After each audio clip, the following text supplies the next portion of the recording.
पंजाब के पटियाला में कव्वाल का वोट मांगने का अंदाज सुर्खियां बटोर रहा है। सरदार अली मतोई नाम के ये कलाकार अमरगढ़ विधानसभा सीट से पंजाब लोक कांग्रेस के प्रत्याशी हैं। और जब वो चुनाव प्रचार के लिए मैदान में उतरे तो उन्होंने कव्वाली को ही वोट मांगने का जरिया बना लिया। उनकी गाड़ी हो या फिर छोटी बड़ी सभाएं, हर जगह उन्होंने अपनी आवाज से लोगों के दिलों को जीतने की कोशिश की। गल माछी वाड़ेदा बेनती करे हवा मानू। प्रचार के दौरान कव्वाली सुनने वाले सरदार अली के कई समर्थक भी थे, जिन्होंने ताल से ताल मिलाकर उनकी हौसला अफजाई की। साथ ही उन्होंने अमरगढ़ सीट से उनकी जीत का भी दावा किया। कर्म कर देने जिस वेले ए नस्ला तार दे देने दीवाने जो भी मंग देने। इसके साथ ही सरदार अली मतोई ने लोगों को भरोसा दिया कि अगर वो चुनाव में जीते तो इलाके का विकास जरूर होगा। यूपी के कन्नौज में समाजवादी पार्टी के मुखिया अखिलेश यादव के पुलिस वालों पर भड़कने पर सियासी घमासान छिड़ गया और बीजेपी ने उन्हें निशाने पर ले लिया। बताया गया कि एक दिन पहले उनकी जनसभा में पुलिस वालों ने मंच की ओर बढ़ रहे लोगों को रोकने की कोशिश की, जिसकी वजह से वहां भगदड़ मचती देख मंच से भाषण दे रहे अखिलेश यादव का पारा चढ़ गया और उन्होंने पुलिस वालों को फटकार लगा दी। पुलिस वालों, क्यों कर रहे हो ये तमाशा? तुमसे ज्यादा बदतमीज कुछ नहीं हो सकता। बीजेपी ने अखिलेश के इस बयान के बहाने समाजवादी पार्टी के नेताओं की भाषा पर सवाल उठा दिए। इस प्रकार की भाषा समाजवादी पार्टी की पूरे प्रदेश की जनता जाती है। इसका परिणाम 10 मार्च को आ जाएगा। समाजवादी पार्टी हाशिए पर रहेगी। वहीं अखिलेश ने रैली में हुए बवाल के लिए पुलिस और बीजेपी के बीच मिलीभगत होने की बात कही। यूपी सरकार में राज्य मंत्री सुनील भराला ने एआईएमआईएम नेता असदुद्दीन ओवैसी पर फायरिंग के आरोपी सचिन शर्मा का खुलकर समर्थन किया। एक दिन पहले मंत्री सुनील भराला आरोपी के परिवार से मिलने ग्रेटर नोएडा पहुंचे थे, जहां उन्होंने उसके परिवार वालों से मुलाकात की। इसके बाद वहां की एक सभा में योगी सरकार के मंत्री सुनील भराला ने लोगों को भरोसा दिया कि इस केस में आरोपी सचिन शर्मा की पूरी मदद की जाएगी। इतना ही नहीं, उन्होंने ओवैसी पर फायरिंग के आरोपी को बेकसूर बताते हुए पुलिस की जांच पर भी सवाल खड़े कर दिए। जांच होनी चाहिए इसमें पूरी, कि सचिन शर्मा को गिरफ्तार कैसे किया गया, वो साक्ष्य क्या है। बीजेपी नेता का खुले तौर पर आरोपी को समर्थन करना एआईएमआईएम नेता असदुद्दीन ओवैसी को खल गया। उन्होंने मंत्री के बयान के बहाने यूपी सरकार को घेरने की कोशिश की। बीजेपी गवर्नमेंट के मंत्री हैं और उनको अपने ही सरकार पर इन्वेस्टिगेशन पर कोई भरोसा नहीं है। सुनील भराला ने लोगों से यह भी वादा किया कि राष्ट्रीय परशुराम परिषद सचिन शर्मा के केस का खर्च उठाएगा। हिजाब विवाद पर इन भड़काऊ बोल के बीच कर्नाटक के कई जिलों में घमासान जारी है। वहां स्कूल और कॉलेज पहुंची लड़कियों ने हिजाब पर रोक लगाने के खिलाफ विरोध जताया।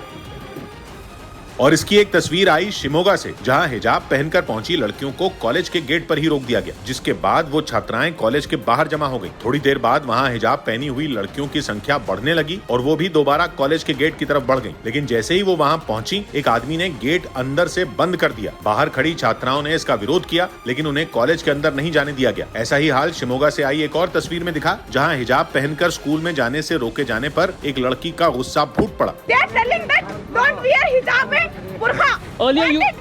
उडुपी में भी हिजाब पहनी छात्राओं को एक कॉलेज में जाने से रोक दिया गया। वहां उन्होंने बताया कि वो सभी कई साल से हिजाब पहनकर कॉलेज आती रही हैं, लेकिन अब अचानक उस पर रोक लगा दी गई। आपको निकालना ही पड़ेगा अगर क्लास के अंदर जाना हो तो, कैंटीन में सब आने के लिए हम हिजाब डाल सकते। हुबली में तो किसी बवाल से बचने के लिए पुलिस ने स्कूलों और कॉलेजों से 200 मीटर की दूरी तक धारा 144 लगा दी। प्राइवेट नौकरियों में आरक्षण के मुद्दे पर हरियाणा सरकार को सुप्रीम कोर्ट से राहत मिल गई। इस मामले की सुनवाई करते हुए सुप्रीम कोर्ट ने पंजाब और हरियाणा हाई कोर्ट की तरफ से लगाई गई रोक को हटा दिया, जिसके बाद हरियाणा में प्राइवेट नौकरियों में वहां के लोगों के लिए 75% आरक्षण की व्यवस्था लागू रहेगी। साथ ही सुप्रीम कोर्ट ने इस मामले में हाई कोर्ट को 1 महीने के अंदर फैसला देने को कहा। असल में इस साल 1 जनवरी से हरियाणा में नया आरक्षण कानून लागू हुआ था, जिसके तहत प्राइवेट सेक्टर की नौकरियों में हरियाणा के लोगों को 75% आरक्षण दिया गया था। लेकिन इस कानून को कुछ संगठनों ने पंजाब और हरियाणा हाई कोर्ट में चुनौती दी थी, जिसके बाद हाई कोर्ट ने कानून पर रोक लगा दी थी। अभी हाई कोर्ट में इस मामले की सुनवाई चल रही है, लेकिन वहां से अंतिम फैसला आने तक सुप्रीम कोर्ट ने वो रोक हटा दी। हिजाब विवाद की ये आंच सिर्फ कर्नाटक तक ही नहीं रुकी, बल्कि राजस्थान के कोटा में भी इस पर रोक लगाने के खिलाफ प्रदर्शन किया गया। और वहां पीएफआई ने हिजाब के समर्थन में एक मार्च निकाला। यूनिटी मार्च के नाम से निकाली गई ये रैली कोटा के कई इलाकों से गुजरी, जहां बैंड की धुन पर पीएफआई के कार्यकर्ताओं ने कदमताल किया। पीएफआई के इस मार्च में बड़ी संख्या में मुस्लिम महिलाएं भी शामिल हुईं और उन्होंने हिजाब के समर्थन में नारे लगाए। मार्च में शामिल हुई महिलाओं ने हिजाब विवाद को एक सोची समझी साजिश बताया। मुसलमानों किस तरीके से दबाया जा रहा है और हमारा जो हक है हिजाब है। पीएफआई ने मार्च के बाद कोटा के नयापुरा इलाके में एक रैली भी की, लेकिन पीएफआई के मार्च को इजाजत देने पर बीजेपी ने सवाल खड़े कर दिए। प्रदेश में शांति बनी रहे ये ज्यादा जरूरी है, लेकिन ये काम करके उन्होंने गलत किया है। कांग्रेस सीधे सरकार इस पर दोषी है। वहीं पीएफआई ने हिजाब पर रोक लगाने का फैसला वापस नहीं होने तक इसका विरोध करने का ऐलान किया। और देश भर में मचे बवाल के बीच हिजाब विवाद का पाकिस्तान कनेक्शन सामने आया। सूत्रों के मुताबिक पाकिस्तान की खुफिया एजेंसी आईएसआई इस मामले को हवा देने में लगी हुई है, जिसके लिए मुस्कान नाम से 100 से ज्यादा अलग अलग ट्विटर अकाउंट बनाए गए। मुस्कान उसी लड़की का नाम है जिसने कर्नाटक के मंड्या में एक कॉलेज में भगवा झंडे लेकर आए लोगों का विरोध किया था और 8 फरवरी की इस घटना का वीडियो सोशल मीडिया पर वायरल हो गया था और 9 फरवरी को ही उसके नाम से 100 से ज्यादा ट्विटर अकाउंट बना दिए गए। इनमें एक ट्विटर अकाउंट के 5000 फॉलोअर थे, जिसकी लोकेशन पाकिस्तान से बदलकर कर्नाटक कर दी गई। इसी तरह एक और अकाउंट के 35,000 से ज्यादा फॉलोअर थे, लेकिन उसके पहले के सारे ट्वीट डिलीट करके सिर्फ हिजाब विवाद से ही जुड़े ट्वीट किए गए। खुफिया सूत्रों के मुताबिक हिजाब विवाद पर किए गए ज्यादातर ट्वीट पाकिस्तान से किए गए। यही नहीं, नवाज शरीफ की बेटी मरियम नवाज ने तो अपने ट्विटर हैंडल के प्रोफाइल में मुस्कान की तस्वीर लगा दी, जिस पर भारत ने कड़ा एतराज जताया और हिजाब विवाद पर दखल नहीं देने को कहा। बाहर के अंदरूनी मामलों में इस तरह के कमेंट हमें वेलकम नहीं है। इस बीच हिजाब पर दिए गए बीजेपी सांसद प्रज्ञा ठाकुर के एक बयान पर सियासी पारा और चढ़ गया। भोपाल में हुए एक कार्यक्रम में उन्होंने इसका जिक्र किया और मुस्लिम समुदाय पर तंज कसते हुए विवादास्पद बयान दे दिया। उनके घर में ही उनकी शील और मर्यादा खतरे में है, इसलिए उनको घर में भी हिजाब पहनना चाहिए। प्रज्ञा ठाकुर के इस बयान पर बीएसपी नेता सुधींद्र भदौरिया ने तीखी प्रतिक्रिया दी और इसे बीजेपी की चुनावी रणनीति बता दिया। इस अवसर पर जब चुनाव हो रहे हैं, लोग टकराव की स्थिति पैदा कर रहे हैं। प्रज्ञा ठाकुर का ये विवादास्पद बयान ऐसे वक्त पर आया जब अदालत में इस मामले पर सुनवाई चल रही है, जहां एक बार फिर जोरदार बहस हुई। सुनवाई के 5वें दिन याचिकाकर्ता के वकील विनोद कुलकर्णी ने दलील दी कि हिजाब पर प्रतिबंध लगाना कुरान पर बैन लगाने के समान है।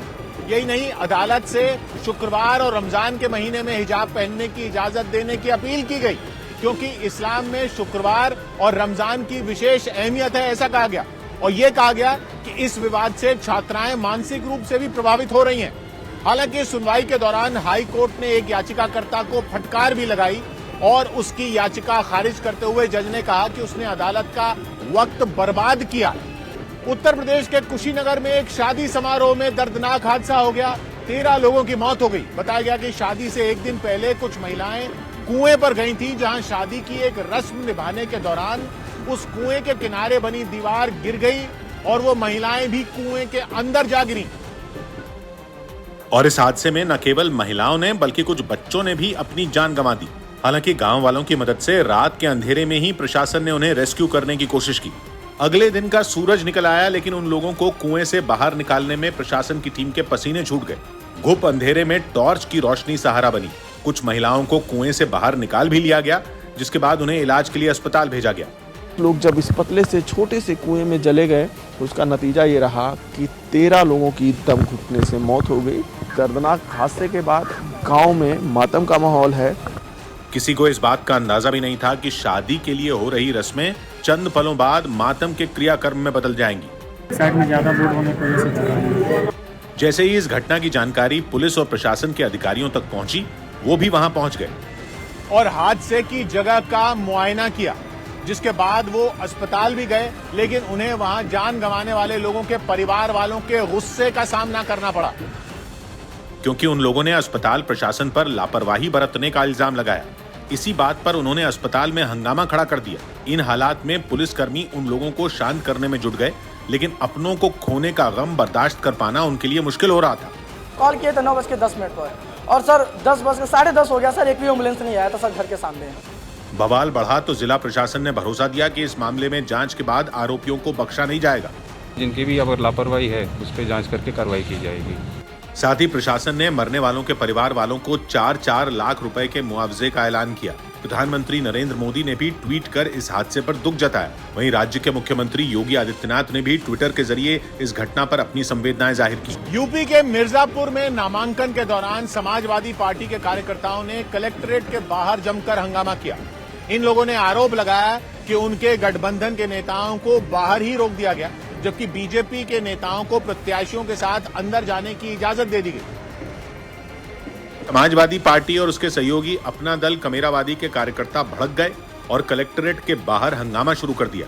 जब वहां मौजूद पुलिस वालों ने उन्हें रोकने की कोशिश की तो उन लोगों का गुस्सा 7वें आसमान पर पहुंच गया।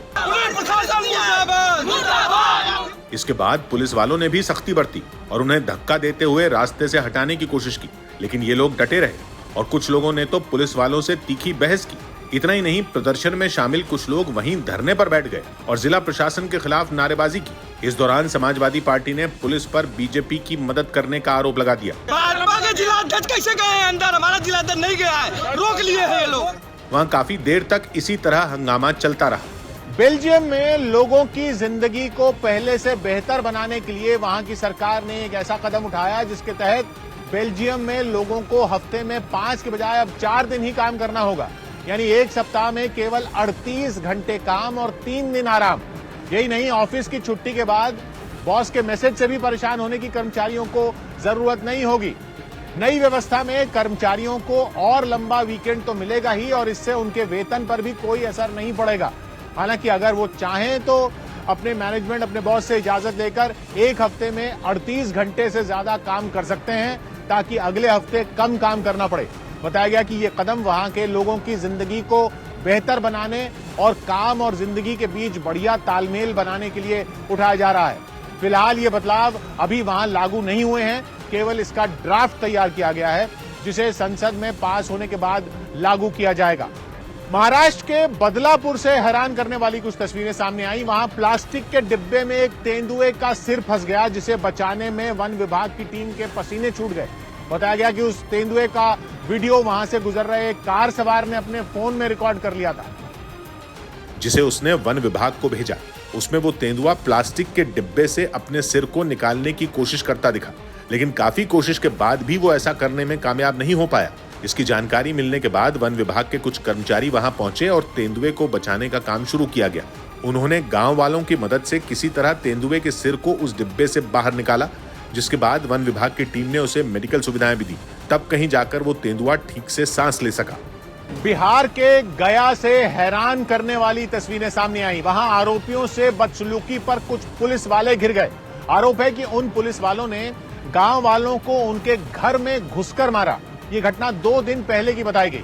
वीडियो भी सामने आया जिसमें जमीन पर बैठी कुछ महिलाओं, बच्चों और बुजुर्गों के हाथ पीठ के पीछे की तरफ बंधे दिखे और उनके इर्द गिर्द कुछ पुलिस वाले भी नजर आए। गांव वालों का आरोप है कि नदी किनारे से रेत निकालने में पुलिस वाले माफिया की मदद कर रहे हैं और उनका विरोध करने पर उन्हें पीटा गया। लोग भागने लगे आंसू गैस को देखकर, घर में ढुक करके हर घर की केवाड़ी तोड़ दिया, घर घर में जा करके सभी लोगों को मारा। ये वीडियो सामने आया तो बेलागंज विधानसभा सीट से आरजेडी विधायक सुरेंद्र यादव गांव वालों के साथ खड़े हो गए। मैं आपको भरोसा दिलवाता हूं, समूचे बालू उठा के ले जाइए और चारों पट्टी से इसको गांव को सुरक्षित कर दिए। वहीं पुलिस ने गांव वालों पर आरोप लगाया कि पुलिस वालों पर उन लोगों ने हमला किया, इसलिए पुलिस को जवाबी कार्रवाई करनी पड़ी। पथराव किया गया पुलिस और मजिस्ट्रेट पर। तकरीबन 9 सिपाही घायल हुए थे, जिनको चोटें आई। इसके बाद पुलिस ने बल प्रयोग किया। बताया गया कि इस मामले में पुलिस ने 10 आरोपियों को गिरफ्तार भी कर लिया।